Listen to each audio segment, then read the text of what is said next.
बिस्मिल्लाहिर्रहमानिर्रहीम। अस्सलाम वालेकुम नाज़रीन, लाइव डॉक्टर शाहिद मसूद के साथ मैं हूं नाइला अली। नाज़रीन, आज DGISPR major general Babar Iftikhar साहब ने प्रेस कॉन्फ्रेंस करते हुए कहा कि सहाफ़ी अरशद शहीद के कत्ल पर इदारों पर इल्ज़ामात लगाने वालों के खिलाफ कार्रवाई होनी चाहिए। दूसरी जानिब साबिक़ वज़ीर आज़म इमरान खान साहब आज कहते हैं कि मुझे पता चला कि अरशद शरीफ की जान को खतरा है तो मैंने उनको मुल्क से बाहर जाने को कहा। इसके अलावा वज़ीर आज़म शहबाज शरीफ साहब के दौरे सऊदी अरब पर भी बात करेंगे। हमारे साथ स्टूडियो में मौजूद हैं डॉक्टर शाहिद मसूद। अस्सलाम वालेकुम डॉक्टर साहब। वालेकुम आपको सर, DGISPR की जानिब से आज वाज़ेह तौर पर यह पैगाम दिया गया कि इदारों को सहाफ़ी अरशद शरीफ के कत्ल पर जो इल्ज़ामात लगाए जा रहे हैं इदारों पर, उनके खिलाफ कार्रवाई होनी चाहिए। मैं इस बयान पर मैं आपकी राय जानना चाहूँगी और क्या वाकई में इस पर कोई तहकीकात हो सकेंगी और जो हक़ाइक़ हैं वो सामने आ सकेंगे? देखिए, होनी तो चाहिए और मेरा ख्याल है कि आने वाले दिनों में कुछ इसमें से कुछ ना कुछ लाजमन सामने आएगा जैसा कि DGISPR ने कहा। और उसमें दो तीन बातें और भी लेकिन मुनासिब हैं कि यहाँ पे कही जाएं। पहली बात तो ये कि आज सपहर मैं अरशद शरीफ साहब शहीद के घर पे था। उनकी वालदा इंतहाई बाहिम्मत खातून और उनके बच्चे, उनके अहलिया, उनके बाकी रिश्तेदार तमाम और बहुत बड़ी तादाद में सिविल सोसाइटी के लोग भी और उनके दोस्त अहबाब मीडिया से।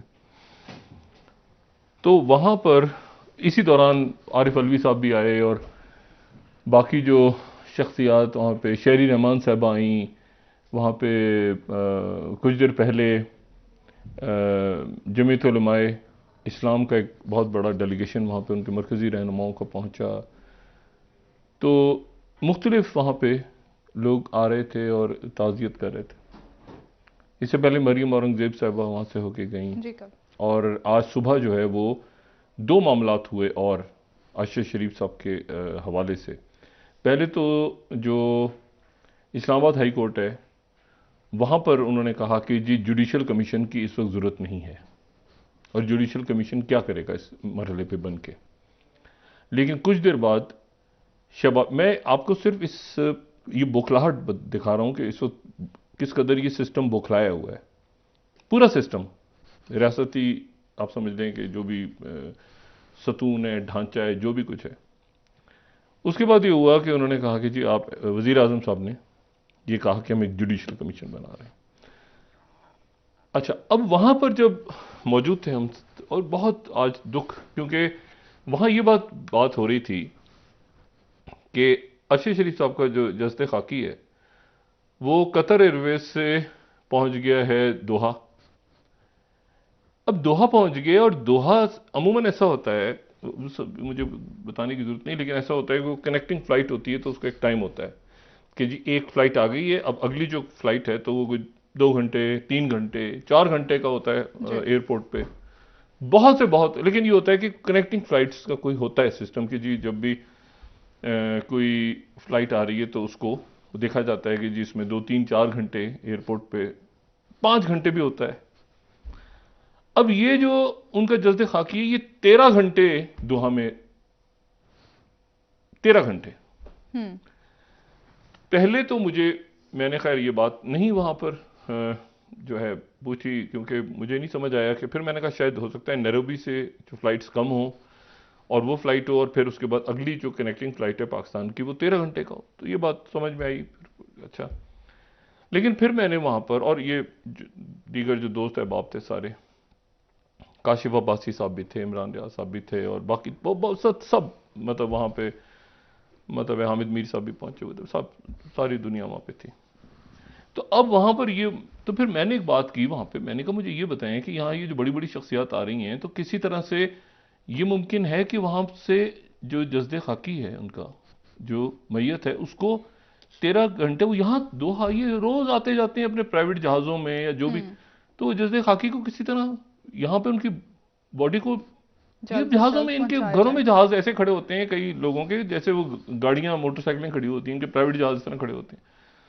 अब वहां पर ये बात हो रही है कि हम बात किससे करें, क्योंकि इनमें से खुद किसी को ख्याल क्यों नहीं आया इस बात का। जिनके पास बड़े बड़े इस मुल्क में अपने प्राइवेट जहाज हैं, सरकारी जहाज को छोड़ दें आप, जो उनके बच्चे सैरें करते हैं। अच्छा, उसके बाद ये हुआ, खैर उसको भी छोड़ दें, उसको, उस बात को भी। तो आज रात को मैयत पहुंचेगी और उसके बाद फिर उनका जो नमाज जनाजा है वो परसों होगा, क्योंकि एक साहबजादे उनके बाहर से आ रहे हैं, अरशद शरीफ साहब के जो बड़े बेटे हैं वो कनाडा से आ रहे हैं। तो एक तो बात ये हो गई।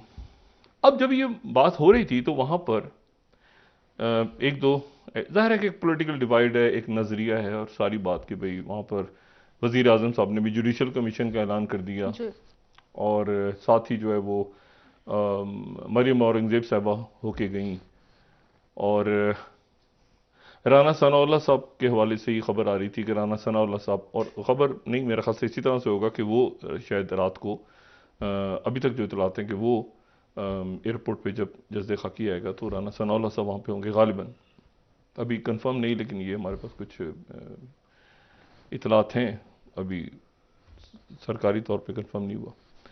अब ये जो सारी बात चल रही तो वहां पे कुछ अहबाब ऐसे जो कि जाहिर है कि कुछ पीटीआई की तरफ है, एक पोलराइजेशन तो है ना, कुछ पीटीआई के हैं बिल्कुल एक तरफ हैं, कुछ ये कि कुछ मुस्लिम लीग नून के हैं, एक जैसे सोसाइटी में एक बहुत खौफनाक किस्म की डिवीजन है। इस तरह से इस वक्त पॉलिटिकल डिवीजन इस तरह मीडिया में भी है। अब कुछ शख्सियात ऐसी जो कि मुस्लिम लीग नून के, लेकिन वो अरशद शरीफ के दोस्त और मुस्लिम लीग नून के करीब। अच्छा, नवाज शरीफ साहब, उन्होंने कहा कि जी नवाज शरीफ साहब ने पहले ही दिन उस पर जब लंदन में उनसे राय ली थी तो उन्होंने कहा था कि बहुत मुझे धचका लगा है और बड़ा अफसरदगी का इजहार किया था नवाज शरीफ साहब ने।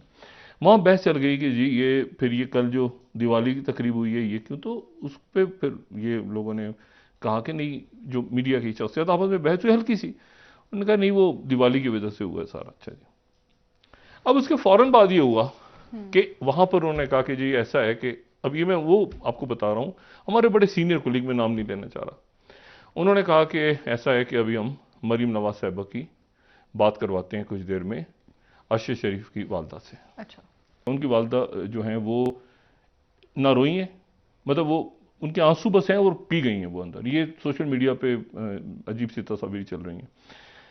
अब उनकी जो वालदा हैं, मतलब मैं जब कल दाखिल हुआ घर में तो पहले मैं समझा कि ये उनकी वालदा, मतलब मैंने वो आई और मुझे आके कहती हैं कि बेटा आप डॉक्टर साहब, मैंने कहा जी बेटा, कहती बेटा चाय पिया आपने, तो मैंने कहा कि मैं जरा इनसे पूछूं, इनसे इसको साइड पर, क्योंकि अरशद की वालदा से पता चला वही वालदा हैं, वो सबसे पूछ रही हैं सबसे। अच्छा, इतनी बाहिम्मत खातून और बच्चे, आप अरशद से, मैं फैमिली का बता रहा हूँ सर। अब जनाब ये हुआ कि जी फोन पे बात करवाते हैं मरीम नवाज साहिबा की ताकि इनको जरा थोड़ा सा और हौसला मिले।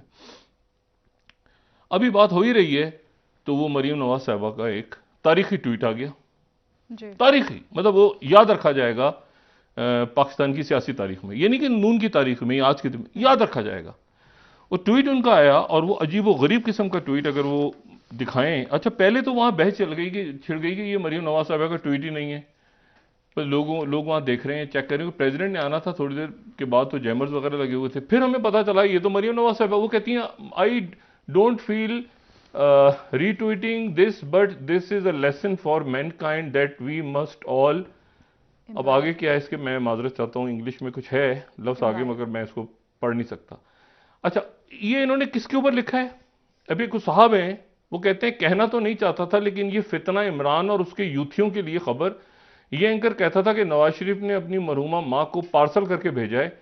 इस एंकर ने बहुत प्रोग्राम किए जिस पर दूसरों की बीमारी और मौत का मजाक उड़ाया। अरशद शरीफ साहब ने बहुत ज्यादा तनकीद की है मुस्लिम लीग नून पर भी, तहरीक इंसाफ पर भी। ये पैनामा पेपर्स जब आए और वो मतलब और ये मौका, इस मौके पे ये अरशद शरीफ के ट्वीट्स हैं जब वो दुआ कर रहे हैं मरीम नवाज साहिबा की वालदा के लिए। ये अरशद शरीफ साहब का ट्वीट है जब मरीम नवाज साहिबा खुद बीमार हैं।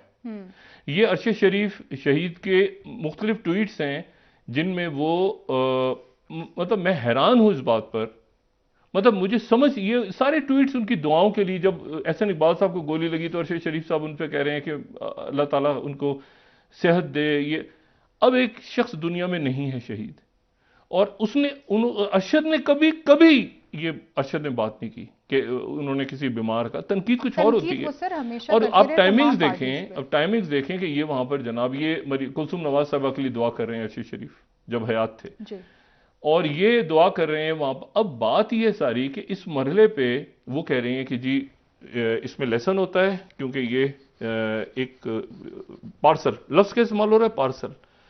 अल्लाह ताला इस कौम पर अपना रहम करे, हमारे हम सब पे लीडर्स अपना रहम करे। और अल्लाह, मैं इस पे कमेंट्स क्यों नहीं देना चाह रहा, मैं सिर्फ ये बता रहा हूं कि वहां पर सब सब परेशान हो गए वहां पर। मैं ना इसको, मैं कुछ, मेरे पास कोई अल्फाज नहीं है इसको बयान करने के लिए, ठीक है।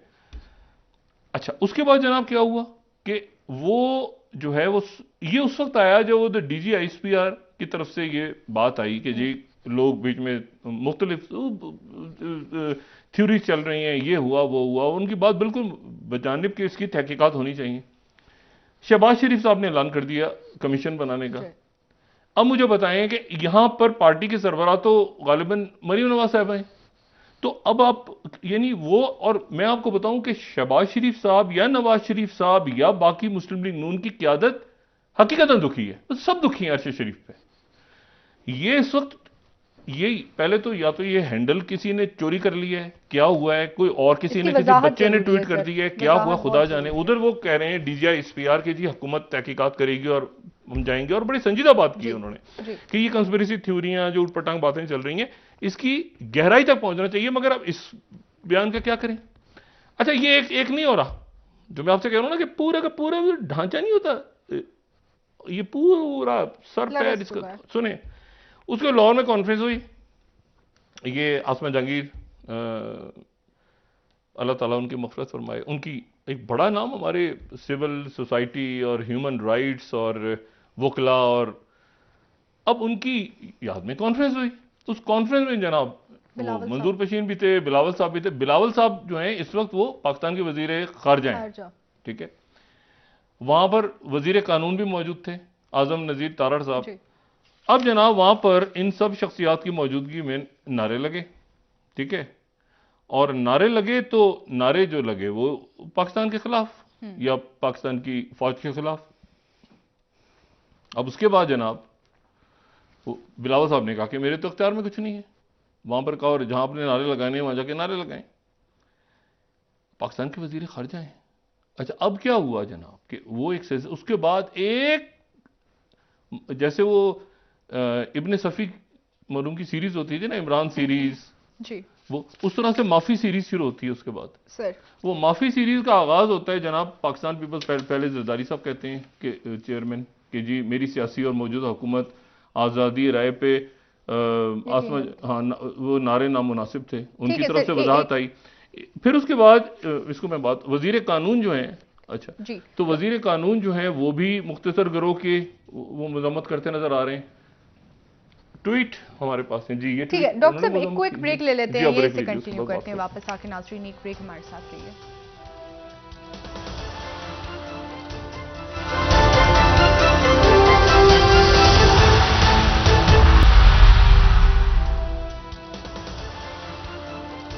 वेलकम बैक नाज़रीन। जी डॉक्टर साहब, आसमा जहांगीर साहिबा की जो कॉन्फ्रेंस हुई उस हवाले से आप बात कर रहे थे, कंटिन्यू कीजिएगा। देखिए, उस कॉन्फ्रेंस में ये हुआ ना कि उसके बाद वो एक सिलसिला शुरू हो गया वो माफ़ी नामे के ट्वीट्स का, क्योंकि वहाँ पर जो तकरीर हुई बिलावल भुट्टो जरदारी साहब की, तो उसमें वो बतौर वजीर खारजा थी और वहाँ पे वो नारेबाजी हुई। उसके बाद वो जनाब आसिफ जरदारी साहब ने माजरत, उनके एक ट्वीट हमारे सामने जिसमें वो माजरत कर रहे हैं।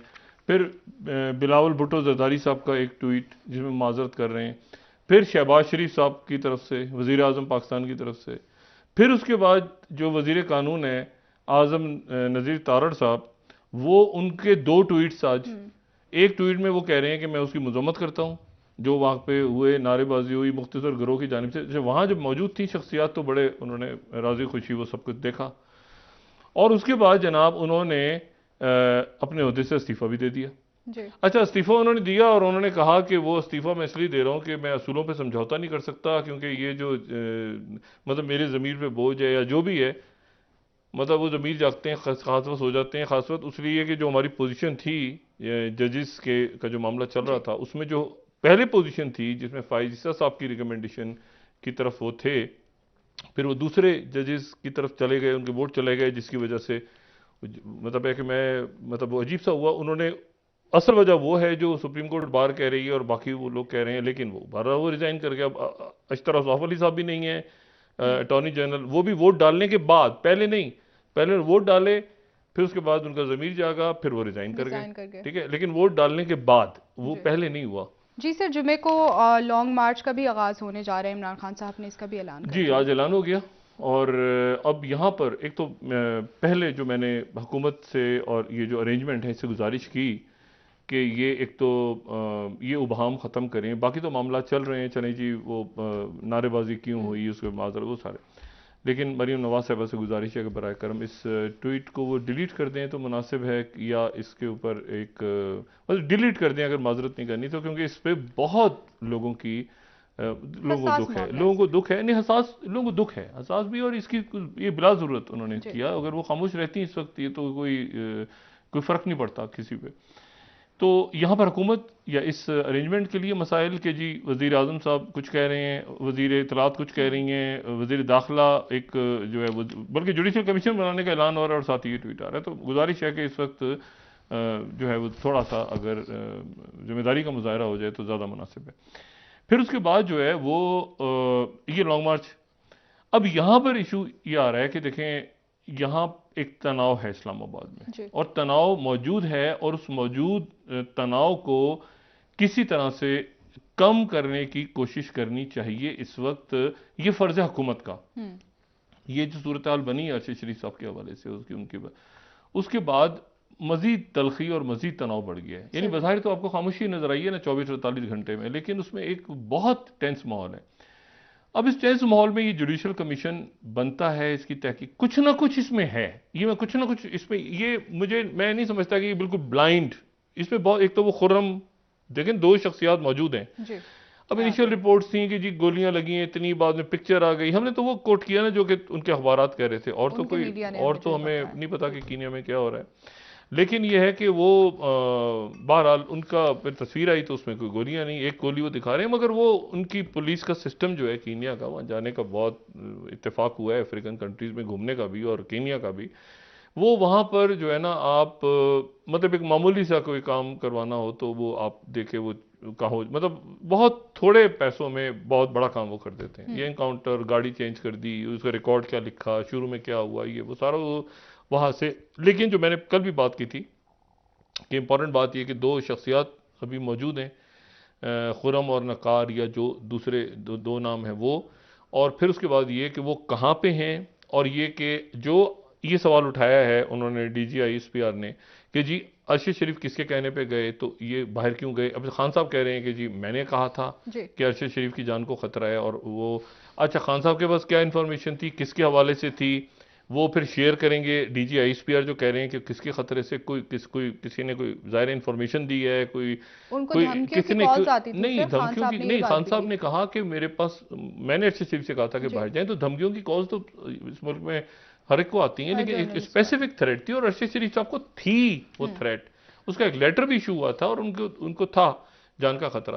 अब वो कहां से था, क्या क्लू है, ये मैं इसलिए कह रहा हूं, इस तक पहुंचना आसान है कि इसका एक कंप्लीट इसका जो है एक डाटा मौजूद होता है। और हालिया दिनों में हमने देखा है कि वो टेलीफोन कॉल्स की लीक हुई है पिछले दिनों, इसका मतलब है टेलीफोन कॉल्स मॉनिटर हो रहे हैं, होते रहे हैं। और इस मौके पे सबसे ज्यादा अगर कोई ऐसी चीज जो बिल्कुल आप समझें कि आपके हाथ में कोई एविडेंस मौजूद है इस वक्त कानून नाफिज करने वाले इदारों के, तो वो अरशद शरीफ का टेलीफोन है, और या अरशद शरीफ का लैपटॉप है जहां से वो अपना YouTube चैनल चला रहे थे, और किसके साथ उनकी कम्युनिकेशन। अब यहाँ पर बेशुमार शख्सियातें कह रही हैं हमारी बात हुई, कुछ को तो मैं मानता हूं कि उनकी अरशद शरीफ साहब से जरूर बात हुई होगी, और अरशद शरीफ साहब उनसे बिल्कुल आप, लेकिन बहुत से लोग आज मुझे मिले, वो कह रहे हैं कि अरशद शरीफ साहब से हमारी कल बात हुई, उधर भी उनके रहायशगाह पर भी परसों बात हुई थी, तरसों बात हुई थी, ऐसे हुआ था, ऐसे हुआ था।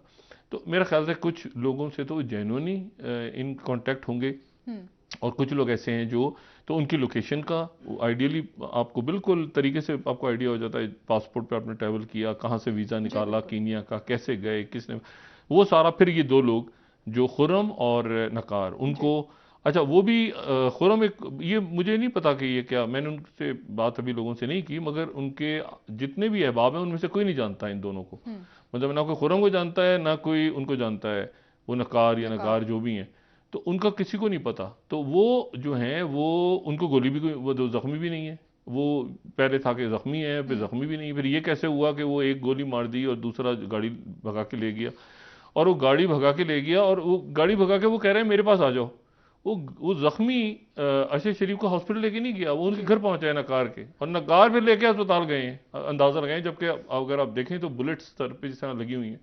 बहरहाल, तो ये दो एविडेंसेस मौजूद हैं जिन्होंने सारा मामला देखा है, टेलीफोन मौजूद है, होना चाहिए। अभी तक कोई ऐसी खबर नहीं आई कि उनका जो, और कहाँ पे थे, क्यों थे, किसके कहने पे गए थे, और क्या थ्रेट्स थी, किसकी थी, ये जुडिशियल कमीशन इसकी इंक्वायरी करेगा, और ये बड़ा आसान होगा। मैंने कहा आज की दुनिया में बड़ा ये, और इसमें एक से ज़्यादा ममालिक चूँकि इन्वॉल्व हैं इसमें, यूएई है, इसमें वीज़ा क्या था, किसने क्या कि, ये अब छोड़ दें सारी जो गॉसिप्स चल रही हैं या साजिशी थ्योरीज हैं या मुख्तलिफ वो हैं। असल जो बात है वो ये है कि ये, मैंने आपसे कल भी बात की थी कि आज भी बात कर रहा हूँ कि ये बहुत आसान है आज की दुनिया में कि मॉनिटर करें कि वो लोकेशन कहाँ पे थी, क्या बात हो रही थी, कैसे था। तो अब मतलब है कि घर से मुझे जो अंदाज़ा हुआ, मैंने बात तो नहीं की, लेकिन उनके जो दोस्त वहाँ पे, उनके रिश्तेदार और मौजूद थे, उनसे मेरी बात हुई, तो उनको इल्म नहीं था इन दोनों शख्सियात का कि वो कोई ऐसे दोस्त कहा जा रहा था उनके, एक तो कजिन है भाई, सर, भाई फिर नहीं, भाई भाई बोला तो गया। ऐसी वो खबर, मैंने कहा ना वो शुरू में वो खबर कीनिया के रिपोर्टर्स ने भी, जाहिर है कि वो उनके क्राइम रिपोर्टर्स जो भी वहाँ पहुंचे उन्होंने खबर एक शुरू में दे दी, फिर उसके बाद वो खबर, मतलब है कि फिर पुलिस का स्टेटमेंट आया, फिर दूसरी चीज आई, वो तो लेकिन उसके बाद जो कि कीनिया के प्रेसिडेंट और उनकी हायर अथॉरिटी, एक वहां पे अथॉरिटी बनी हुई है जो पुलिस, करप्ट तरीन पुलिसों में से एक है, मतलब जो हमसे कोई 2-4 नंबर ही आगे है वर्ल्ड इंडेक्स में उनकी जो पुलिस। जी हाँ।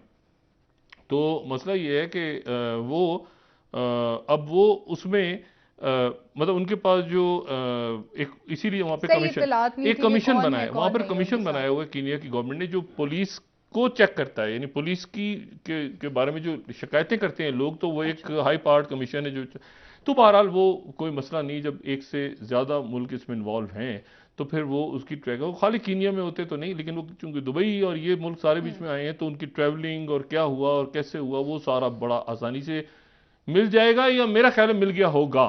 मतलब ठीक ये, है।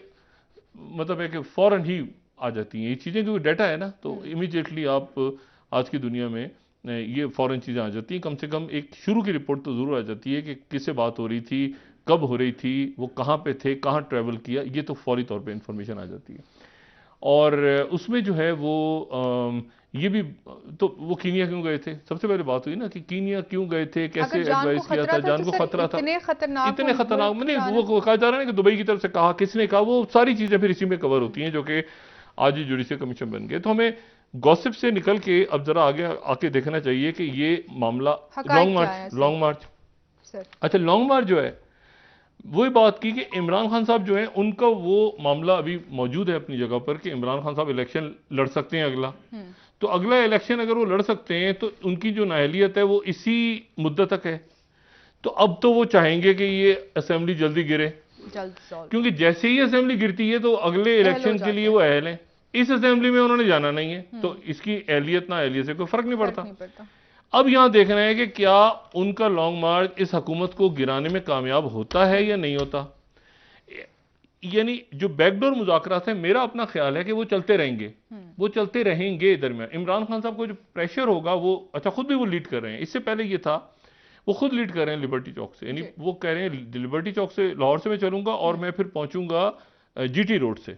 तो इसका मतलब है रास्ते अगर जुमे को निकलते हैं तो हम ये तवक्को कर सकते हैं कि वो रास्ते में रुकेंगे, यकीनन क्राउड जमा होगा, वो तकारीर भी होंगी, फिर वो हो सकता है 24 घंटे, 48 घंटे, 72 घंटे, जब भी वो एक बड़ा, इसी तरह से केपी से लीड होगा और फिर दूसरे रहनुमा दूसरे इलाकों से चलेंगे।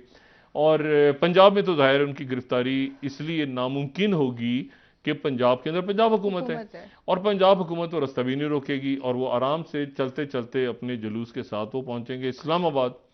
असल जो इशू है वो ये कि इस्लामाबाद क्या उनको दाखिल होने देती है हुकूमत या दाखिल नहीं होने देती, और यहाँ पर इम्तिहान है अब हुकूमत का कि अच्छा इसी दौरान जो है वो सुप्रीम कोर्ट ऑफ पाकिस्तान ये कह चुकी है कि जी जब स्टार्ट होगा तो फिर आप हमें बताइएगा ना। तो हम तो 24 घंटे सुप्रीम कोर्ट मौजूद है, उनके ये रिमार्क्स थे। अब यहां पर जो है पहुंचेगी हुकूमत गालिबन इस ऐलान के बाद, या तो कल पहुंचेगी कि जी वो, या उस वक्त पहुंचेगी जब खान साहब चल पड़ेंगे वहां से, क्योंकि सुप्रीम कोर्ट ने कहा था कि अभी तो कोई जत्था नहीं आ रहा, अभी तो कोई, आप कैसे बात कर रहे हैं कि लोग निकल पड़े और इस्लामाबाद की तरफ आ रहे हैं, अभी तो कोई स्टार्ट भी नहीं हुआ।